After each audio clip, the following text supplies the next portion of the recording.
நல்லகண்ணு படித்த பள்ளிக்கூடத்தில் பிரிட்டிஷ் அரசுக்கு உலகப் போரில் ஆதரவு திரட்டும் வகையில் நாடகம் ஒன்று நடத்தப்பட்டது.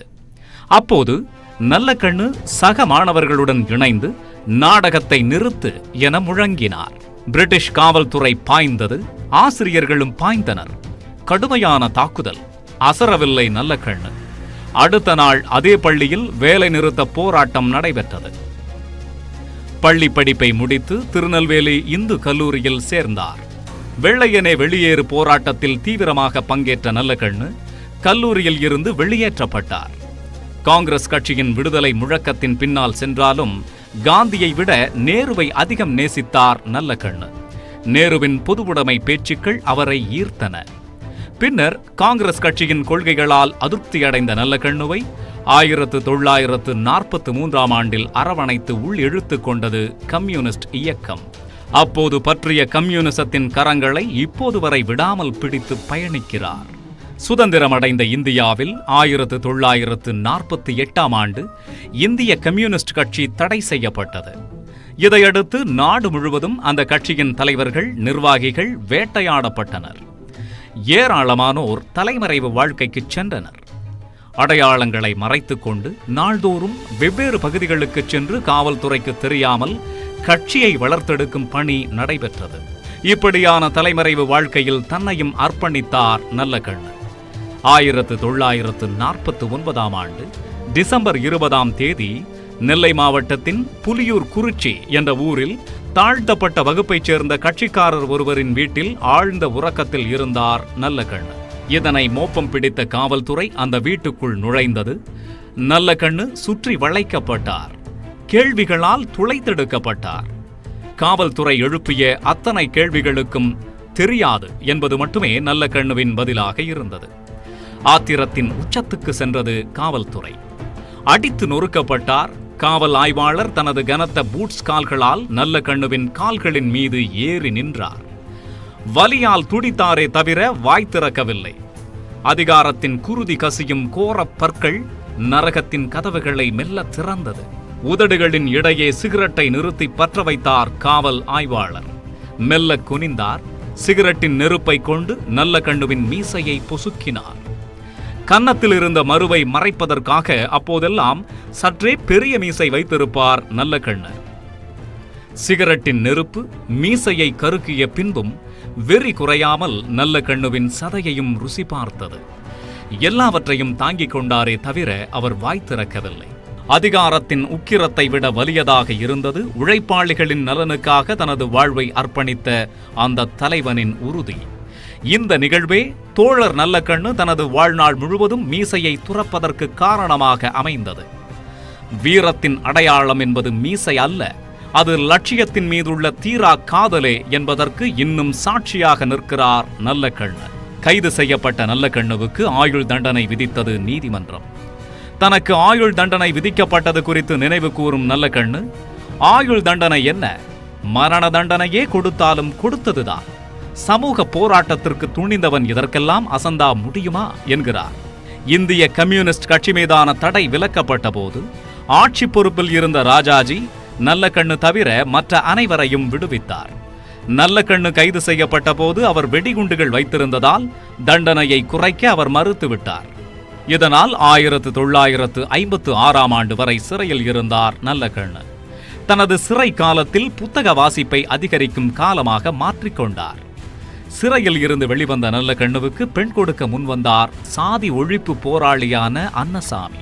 கட்சிக்காரனுக்கு போய் பொண்ணை கொடுக்கிறையே, எவ்வளவு சம்பாதிக்கிறார் என அன்னசாமியிடம் உறவினர்கள் கேட்டபோது நல்லகண்ணுவின் சம்பளம் எவ்வளவு என யாரும் கேட்கக்கூடாது என ஆணையிட்ட அன்னசாமி, என் மக வீட்டை பார்த்துப்பார், மருமக நாட்டை பார்த்துப்பார் என பதிலளித்தார் அன்னசாமி.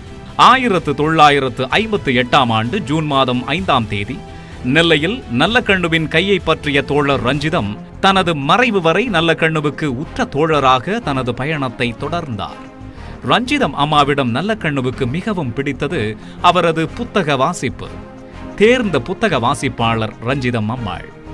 நல்லகண்ணு எழுதிய பல புத்தகங்களுக்கு முன்னுரை எழுதியது அவரே. ஒருமுறை ஃபால் ஆஃப் பெர்லின் என்ற ரஷ்ய படத்தை பார்ப்பதற்காக ரஞ்சிதம் அம்மாளை அழைத்துச் சென்றார் நல்லகண்ணு. இருவரும் காதலுடன் கைகளை பற்றி நடந்து சென்றதை அந்த தெருவே வேடிக்கை பார்த்ததாம். நெற்றியை சுருக்கியபடி எப்போதும் எதையோ சிந்தித்துக் கொண்டே இருக்கும் அந்த உருவத்திற்குள் காதலை உருவாக்கி வளர்த்தவராக இருந்தார் ரஞ்சிதம் அம்மாள். இறுதி வரை அந்த காதலுக்காகவே வாழ்ந்தார் அவர்.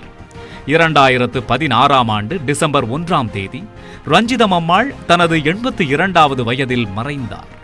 உண்மையில் நல்லகண்ணு தன் வாழ்க்கையில் சந்தித்த பேரிழப்பு அது.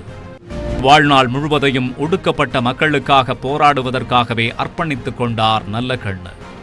ஆலய நுழைவு போராட்டம், பொது வீதிகளில் செருப்பணிந்து நடக்கும் போராட்டம், வீடுகளுக்கு நிலை வைத்துக் கொள்ளும் உரிமையை நிலைநாட்டும் போராட்டம் என அந்த வாழ்வு மகத்தானது. இன்றைக்கும் ஏதோ ஒரு ஊரில் உரிமைக்காக போராடும் மக்களோடு நின்று அவர்களுக்காக முழங்கிக் கொண்டிருப்பார். 1990கள் தென் மாவட்டங்களில் சாதிய கலவரங்கள் தீப்பற்றி எரிந்த காலகட்டம். ஒரு சாதியைச் சேர்ந்தவர் கொல்லப்பட்டால் எதிர் சாதியில் ஒருவர் கொல்லப்படுவார். தொடர் கொலைகள் அங்கு அப்போது சர்வசாதாரணமாய் நிகழ்த்தப்பட்டன. நல்லகண்ணுவின் மாமனாரும் சாதி ஒழிப்பு போராளியுமான அன்னசாமியையும் அப்படித்தான் ஒரு அரிவாள் தின்று தீர்த்தது. ஆனால் நல்லகண்ணு அப்போது மிக நிதானமாக செயல்பட்டார். அன்னசாமியின் கொலையை முன்வைத்து எதிர்த்தரப்பில் ஒரு கொலை விழுந்துவிடக் கூடாது என்பதில் உறுதியோடு இருந்தார். உள்ளூர்காரர்கள் அன்னசாமியை கொலை செய்திருக்கவே மாட்டார்கள், வேறு ஏதோ காரணம் இருக்கக்கூடும் என குரல் உயர்த்தினார் நல்லகண்ணு. அந்த குரல் அமைதிக்கு வழிவகுத்தது. மாமனாரின் மறைவுக்காக அரசு வழங்கிய நிதியுதவியை கலவரத்தில் ஈடுபட்ட இரு சாதிகளைச் சேர்ந்த குழந்தைகளின் கல்வி வளர்ச்சிக்காக வழங்கினார் நல்லகண்ணு. இயக்கமே வாழ்வாக கொண்டுள்ள தோழர் நல்லகண்ணுவின் கதையை சொல்லும்போது இந்திய கம்யூனிஸ்ட் கட்சிகள் ஏற்பட்ட பிளவை சொல்லாமல் கடக்க முடியாது. 1960களில் அதிகரிக்க தொடங்கிய கருத்து மோதல்கள் கட்சி இரண்டாக பிளவுபட்டதில் போய் நின்றது. 1964ஆம் ஆண்டு இந்திய கம்யூனிஸ்ட் கட்சியிலிருந்து விலகி இந்திய கம்யூனிஸ்ட் மார்க்சிஸ்ட் உருவானது. கட்சி ஒன்றுபட்டு இருக்க வேண்டும் என உளப்பூர்வமாக விரும்பிய தலைவர்களுள் முக்கியமானவர் நல்லகண்ணு. இந்த பிரிவை நெஞ்சை பிளந்த பிளவு என வர்ணிக்கிறார் நல்லகண்ணு. இடதுசாரி இயக்கங்கள் ஒன்று சேர வேண்டும் என தான் உளமாற விரும்புவதாக கூறும் நல்லகண்ணு அது இந்தியாவின் தேவை என்கிறார். நல்லகண்ணுவின் 80வது பிறந்த நாளையொட்டி இந்திய கம்யூனிஸ்ட் கட்சி தோழர்கள் 1 கோடி ரூபாய் நிதி திரட்டி கொடுத்தனர். தனக்கு எதற்கு இவ்வளவு பணம், இதை வைத்து நான் என்ன செய்ய போகிறேன் என கேட்ட நல்லகண்ணு அந்த தொகையை முழுமையாக கட்சிக்கே திருப்பி அளித்தார். மக்களுக்காக உண்மையாக உழைப்பவர்களை மாற்று இயக்கங்களில் இருப்பவர்கள் ரசிப்பார்கள், நேசிப்பார்கள். தமிழ் சான்றோர் பேரவை, தந்தை பெரியார் நற்பணி தமிழிசை மன்றம் ஆகிய அமைப்புகளை நிறுவியவரும் நந்தன் பத்திரிகை ஆசிரியருமான நா. அருணாச்சலம் எனப்படும் ஆனாரூனா அவர்கள் அப்படித்தான் நல்லகண்ணுவை நேசித்தார். வயது முதிர்ந்த நிலையிலும் மக்களுக்காக நல்லகண்ணு பேருந்துகளில் பயணிப்பதை கண்ட அவர் ஒரு கார் பரிசளிக்க விரும்பினார். உடனடியாக ஒரு சிறப்பு நிற டவேரா கார் வாங்கினார். இது தொடர்பாக நல்லகண்ணுவிடம் தெரிவித்த போது கார் எதற்கு எனக்கு என மறுத்துவிட்டார். இந்த தகவலை அந்த கட்சியின் முக்கிய நிர்வாகியான சி. மகேந்திரனிடம் தெரிவித்துள்ளார் ஆனாரூனா. கட்சி செயற்குழுவில் தெரிவிக்கிறேன், கட்சி அனுமதித்தால் பார்க்கலாம் என்றார் சி. மகேந்திரன். ஆனால் காரை பெற்றுக்கொள்ள கட்சி அனுமதிக்கவில்லை. இந்த நிலையில் சென்னை காமராஜர் அரங்கத்தில் திமுக தலைவர் கருணாநிதி தலைமையில் நல்லகண்ணுவின் 80வது பிறந்தநாள் விழா நடைபெற்றது. அப்போது இந்திய கம்யூனிஸ்ட் கட்சியின் மாநில செயலாளராக இருந்த தா. பாண்டியன் பேசிக் கொண்டிருந்த போது விழா மேடையில் இருந்த கருணாநிதியிடம் ஆனாரூனா கார் குறித்த தகவலை தெரிவித்துள்ளார். தற்போது கார் கொடுப்பதாக அறிவித்தால் அவர்களால் மறுக்க முடியாது என்று கணித்திருக்கிறார் அவர். கார் கொடுத்தால் போதுமா, பெட்ரோல், ஓட்டுநர், சம்பளத்தை யார் தருவார்கள் என கேட்டுள்ளார் கருணாநிதி. அதையும் தானே தருகிறேன் என ஆனாரூனா தெரிவித்ததும் கார் வழங்குவதை அறிவிக்க ஒப்புக்கொண்டார் கருணாநிதி. தா. பாண்டியன் பேசி முடித்ததும் ஆனாரூனா அவர்கள் நல்லகண்ணுவுக்கு கார் பரிசளிக்கும் தகவலை அறிவித்த கருணாநிதி காரின் சாவியை தா. பாண்டியனிடம் ஒப்படைத்தார். மறுநாளே செய்தி வெளியானது, பரிசளிக்கப்பட்ட காரை நல்லகண்ணு கட்சிக்கு ஒப்படைத்து விட்டார் என்று. தமிழக அரசு அம்பேத்கர் விருது அளித்த போது பரிசாக கிடைத்த 1 லட்சம் ரூபாயில் பாதியை கட்சிக்கும் மீதியை விவசாய தொழிலாளர் சங்கத்துக்கும் வழங்கினார் நல்லகண்ணு. சுற்றுச்சூழலில் அதிக அக்கறை கொண்டவர் நல்லகண்ணு.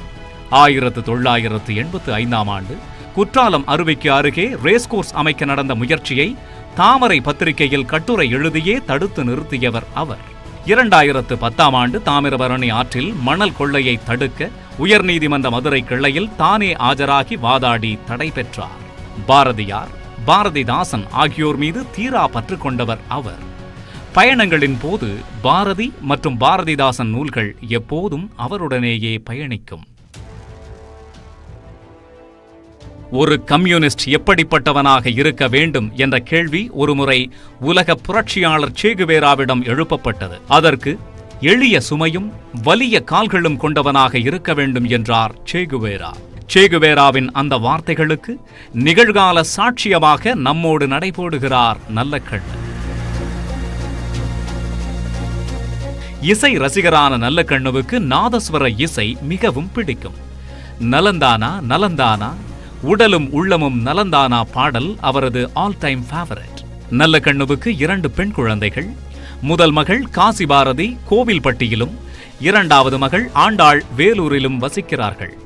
தோழர் நல்லக்கண்ணுவைத்தான் பெரும்பாலானோருக்கு தெரியும். ஆனால் பேரன் பேத்திகளுடனான சந்திப்பின் போது மட்டுமே தாத்தா நல்லக்கண்ணு என்ற மகத்தான ஆளுமைக்குள் உள்ள குழந்தைத்தனம் வெளிப்படும்.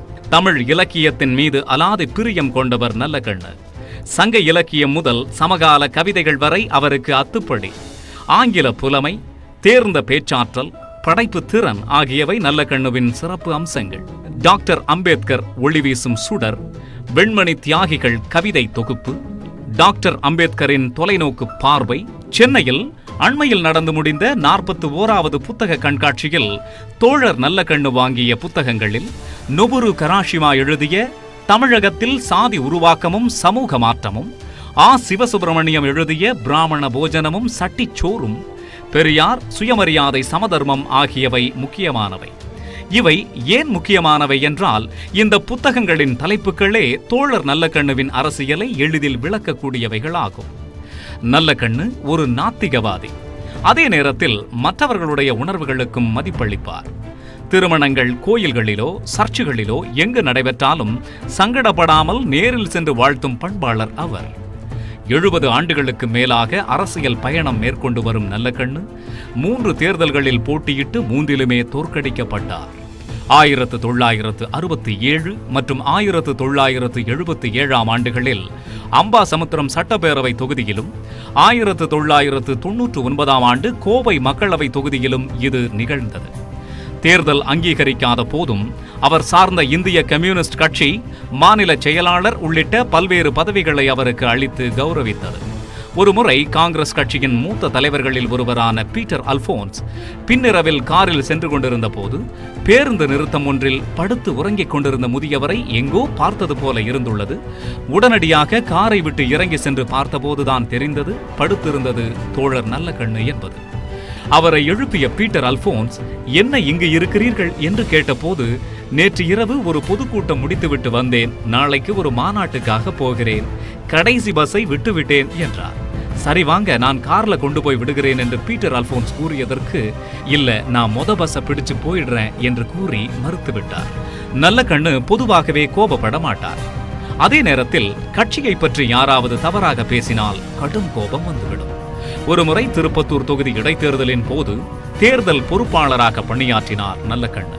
அப்போது எதிர்க்கட்சிகளின் பரப்புரை கார் ஒன்று கம்யூனிஸ்டுகள் குறித்து தரக்குறைவான விமர்சனத்தை முன்வைத்தது. இது குறித்து புகார் அளித்ததும் நடவடிக்கை எடுக்கப்படாததால் இளைஞர்களை திரட்டி கொண்டு களத்தில் இறங்கினார் நல்லக்கண்ணு. பரப்புரையில் ஈடுபட்டவர்கள் மன்னிப்பு கோரிய பிறகே அந்த பிரச்சனையை கைவிட்டார் அவர். நீண்ட அரசியல் வாழ்க்கைக்கு சொந்தக்காரரான நல்லக்கண்ணு தனது பிரியத்திற்கு உரிய தலைவராக எப்போதும் கருதுவது ஜீவானந்தத்தை. ஜீவா மறைந்த போது நெல்லையில் இருந்தார் நல்லக்கண்ணு. அந்த காலகட்டத்தில் நெல்லையிலிருந்து உடனடியாக சென்னை வந்துவிட முடியாது. எனினும் தோழர்களுடன் இணைந்து சென்னைக்கு பயணமானார். உயிரற்று கிடத்தப்பட்ட ஜீவாவின் உடலை கண்டு கதறி அழுதார். அன்றிரவு கட்சியின் பத்திரிகையான ஜனசக்தி அலுவலகத்தில் நல்லக்கண்ணு தங்கினார். உயிரினும் மேலாக நேசித்த ஒரு தலைவன் மறைந்து போன இரவில் எப்படி உறக்கம் வரும்? இருள் சூழ்ந்த அந்த நேரத்தில் தனக்குள் ஒளிப்பாய்ச்சிய தலைவன் குறித்த பாடல் ஒன்றை எழுதினார். குற்றால அருவியிலே ஜீவா குளித்து நிற்கையிலே வற்றாத தமிழ் கடலும் வந்து நிற்குதென்பேன். இப்போ வற்றாத தமிழ் கடலும் வறண்ட விறகாகி பற்றி எரிய கண்டேன். பார்த்த மனம் பதறுதையா என மனம் உருகி எழுதியிருந்தார். கொள்கை பற்றும் லட்சியத்தின் மீதான உறுதியும் மக்கள் விடுதலையின் மீதான காதலுமே RNK என தோழர்களால் அன்போடு அழைக்கப்படும் நல்லக்கண்ணுவின் அடையாளங்கள். மக்கள் பிரச்சனைகளுக்காக எந்த சமரசத்தையும் ஏற்காத அந்த போராளி சமகால தலைவர்களில் சமரசமற்ற முன்மாதிரி. ஒருமுறை எழுத்தாளர் பொன்னீலன் தமிழகத்தின் அடித்தட்டு மக்களின் 20ஆம் நூற்றாண்டு வரலாற்றை எழுதும் எவராலும் தோழர் நல்லக்கண்ணுவின் பெயரை விட்டுவிட்டு எழுதிவிட முடியாது என்றார். போராளிகளை பொறுத்தவரை தேர்தல் என்பதும் மற்றொரு போராட்டமே. தேர்தலில் வெற்றி பெற்ற பெரும்பாலான அரசியல்வாதிகள் அடுத்த தேர்தல் அறிவிக்கப்படும் வரை கூட வெற்றி பெறச் செய்த மக்களின் நம்பிக்கையை தக்க வைத்துக் கொள்வது இல்லை. அவர்களால் வாக்குகளை வேண்டுமானால் வெல்ல முடியுமே தவிர மக்கள் மனங்களை வெல்லவே முடியாது. ஆனால் நல்லக்கண்ணு போன்ற அற்புத மனிதர்கள் மக்கள் மனங்களை ஆள்கிறார்கள், நேற்றும் இன்றும் என்றும். சுருக்கமாக வரலாறு நெடுகிலும்.